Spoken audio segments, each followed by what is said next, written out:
வணக்கம், என்னோட பேர் Dakshinamurthy. So collective knowledge academy சார்பாக இன்றைக்கி நான் உங்கள் கூட வேர்ட்ப்ரெஸ்ஸை பற்றி டிஸ்கஸ் பண்ண போகிறேன். வேர்ட்ப்ரெஸ் அப்படிங்கிறது நம்ம கற்றுக்கிறதுக்கு என்னென்ன நமக்கு ப்ரீரெக்விசிட்ஸ், நமக்கு என்னென்ன முன்னால் தெரிஞ்சால் பரவாயில்ல அப்படின்னா HTML CSS தெரிஞ்சாவே போதும். கூடவே ஜாவாஸ்கிரிப்ட் பூட்ஸ்ட்ராப் தெரிஞ்சதுன்னா இன்னும் ரொம்ப ஆடட் ப்ளஸ். எங்களுடைய PHP ஃபவுண்டேஷன் நீங்கள் ஆல்ரெடி முடிச்சிருந்தீங்கன்னா ரொம்ப அட்வான்ஸ்ட் லெவலில் வந்து வேர்ட்ப்ரெஸ் யூஸ் பண்ணுறதுக்கு ரொம்ப யூஸ்ஃபுல்லாக இருக்கும். பட் கம்பல்சரி கிடையாது. பட் ஆக்சுவலாக இந்த கோர்ஸினுடைய இது என்ன அப்படின்னா PHP ஃபவுண்டேஷன் முடித்து அதுக்கு அடுத்த ஸ்டெப்பு தான் இந்த வேர்ட்ப்ரெஸ்.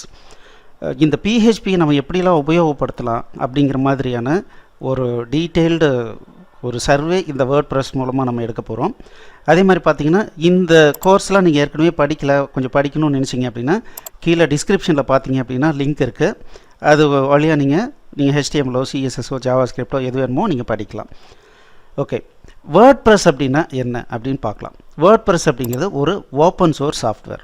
இது முழுக்க PHP அப்படிங்கிற சர்வர் ஸ்கிரிப்டிங் லாங்குவேஜை யூஸ் பண்ணியே உருவாக்கியிருக்கிற ஒரு சாஃப்ட்வேர் அப்படின்னு வச்சுக்கலாம். இது என்ன சார், இந்த சாஃப்ட்வேர் என்ன பண்ணுது அப்படின்னா it is a content management system அப்படின்னு சொல்லுவோம். என்ன கண்டென்ட் மேனேஜ்மெண்ட் சிஸ்டம், CMS அப்படின்னா என்ன அர்த்தம் அப்படின்னா, நார்மலாக ஒரு HTML ஸ்டாட்டிக் டெக்ஸ்ட்டை நம்ம வந்து போடுவோம். அந்த மாதிரி ஒரு 10-15 பேஜஸ் க்ரியேட் பண்ணி அதை ஒரு வெப்சைட்டாக மாற்றி நம்ம ஹோஸ்டிங் பண்ணுவோம். அப்படி இல்லாமல் இப்போது ஒரு கம்பெனிக்காரர் இருக்கார், அவருக்கு வந்து நம்ம வந்து இனிஷியலாக ஒரு செட்டப் பண்ணி கொடுத்துட்றோம். அவர் வந்து 11ஆவதாக ஒரு பேஜ், இன்னொரு எக்ஸ்ட்ராவாக ஒரு பேஜ் போடணும் அப்படின்னா நம்மளை டிபெண்ட் பண்ணாமல் அவரே ஒரு பேஜை க்ரியேட் பண்ணிக்க முடியும். அப்பப்போ அவருக்கு வேணுங்கிற மாதிரி க்ரியேட் பண்ணிக்கலாம். அதுதான் கண்டென்ட் மேனேஜ்மெண்ட் சிஸ்டம்.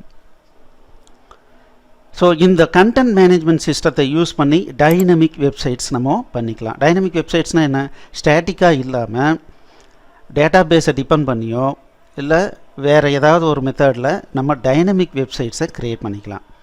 குறிப்பாக இந்த வேர்ட்ப்ரெஸ் எதுக்கு ரொம்ப பாப்புலர் அப்படின்னா பிளாகிங் வெப்சைட்டாக யூஸ் பண்ணிக்கலாம். பிளாகிங் அப்படின்னா என்ன அர்த்தம்னா, ஒரு இண்டிவிஜுவல் இருக்கார், டெய்லி அவருடைய எக்ஸ்பீரியன்ஸை பற்றி ஒரு கட்டுரை எழுதுறாருன்னு வச்சுங்களேன், அந்த சைட்டுக்கு பேர் பிளாகிங் சைட் அப்படின்னு பேர். அந்த மாதிரியான ஒரு வெப்சைட். இப்போ பார்த்தீங்க அப்படின்னா ஒரு கம்பெனியில் ஆக்டிவிட்டி நடக்குது, புதுசாக ஒரு ப்ராடக்டை உற்பத்தி பண்ணியிருக்காங்க, ஒரு ப்ராடக்டை வந்து புதுசாக இந்த தேதியில் ரிலீஸ் பண்ண போகிறோம், இந்த ப்ராடக்ட்டில் இந்த மாதிரியான அட்வான்டேஜஸ் இருக்குது. அப்போ அந்த மாதிரி ஒவ்வொரு நாளும் ஒரு குறிப்பிட்ட விஷயத்தை பற்றி அவங்க டிஸ்பிளே பண்ணிக்கிட்டே போகணும் யூஸருக்கு. அப்படிங்கும்போது அப்போ என்ன பண்ணலான்னா இந்த பிளாகிங் சைட்டை நம்ம யூஸ் பண்ணலாம். பட் இந்த பிளாகிங் சைட்டை யூஸ் பண்ணி ஒரு தனி வெப்சைட்டையும் நம்ம க்ரியேட் பண்ணலாம். வேர்ட்ப்ரெஸ்ஸை யூஸ் பண்ணி பிளாகிங் மட்டும் பண்ணுன்றதில்லை, நமக்கு வேணுங்கிற மாதிரி வெப்சைட்டையும் நம்ம ரெடி பண்ணிக்கலாம். சரிங்க சார், ஏன் இந்த வேர்ட்ப்ரெஸ்ஸை நம்ம கற்றுக்குறோம், முக்கியமாக ஏன் கற்றுக்குறோம் அப்படின்னா PHP ஃபவுண்டேஷன், எங்களுடைய PHP ஃபவுண்டேஷன் முடித்தவங்க அடுத்த ஸ்டெப்பாக வேர்ட்ப்ரெஸ் கற்றுக்கணும். எதுக்காக அப்படின்னா, எடுத்த உடனே PHP எனக்கு கோடிங் தெரியும்னு சொல்லிட்டு போய் கோடிங்கில் இறங்கக்கூடாது. ஏன்னா அதனுடைய பவர் ரொம்ப ஜாஸ்தி. முதல்ல PHPயில் என்னெல்லாம் பண்ண முடியும் அப்படிங்கிற ஒரு இனிஷியல் ஐடியா வர்றதுக்கு இந்த வேர்ட்ப்ரெஸ்ஸை நம்ம வந்து எக்ஸ்ப்ளோர் பண்ணுறது ரொம்ப உபயோகமாக இருக்கும். ரெண்டாவது, PHP யூஸ் பண்ணி எப்படினாலும் டெவலப்மெண்ட் பண்ணலாம் அப்படின்னு அர்த்தம் கிடையாது. ஒரு ஆர்கிடெக்சரை ஒரு டிசிப்ளின்டாக நம்ம வந்து டெவலப்மெண்ட் பண்ணலாம்.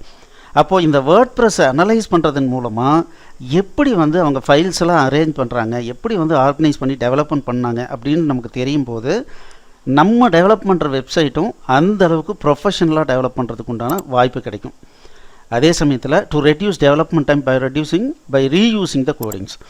ஸோ இப்போ பார்த்தீங்கன்னா PHP அப்படிங்கிறது அதுக்கு ரொம்ப ஏஜ் ஆகிடுச்சிங்க. இதில் பார்த்தீங்கன்னா நிறைய பேர் ஃப்ரீயாக நிறைய லைப்ரரி க்ரியேட் பண்ணி ஃப்ரீயாகவே கொடுத்துருக்காங்க. நம்மளே உட்காந்து ஒவ்வொன்றையும் க்ரியேட் பண்ணுன்ற அவசியம் கிடையாது. நம்மளுடைய அல்டிமேட் எய்ம் ஒரு அற்புதமான வெப்சைட்டை க்ரியேட் பண்ணணும், அதுக்கு உண்டான பணம் சம்பாதிக்கணும், அவ்வளோதான். நம்ம தலை கீழே நின்று வேலை செஞ்சாலும் கொடுக்குற காசு தான் கொடுப்பாங்க.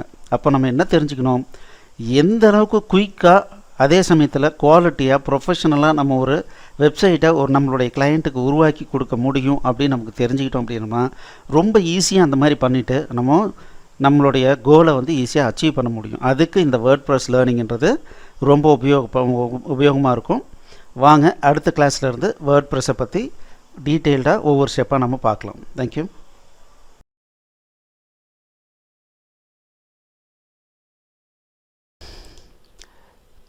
எக்ஸலண்ட்.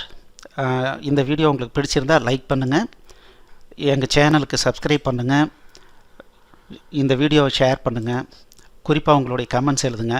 மேலும் எங்களுடைய அனைத்து கோர்ஸ் என்னென்ன வச்சுருக்கோன்றதை பார்க்குறதுக்கு கீழே இருக்கிற டிஸ்கிரிப்ஷனை கண்டிப்பாக படிங்க.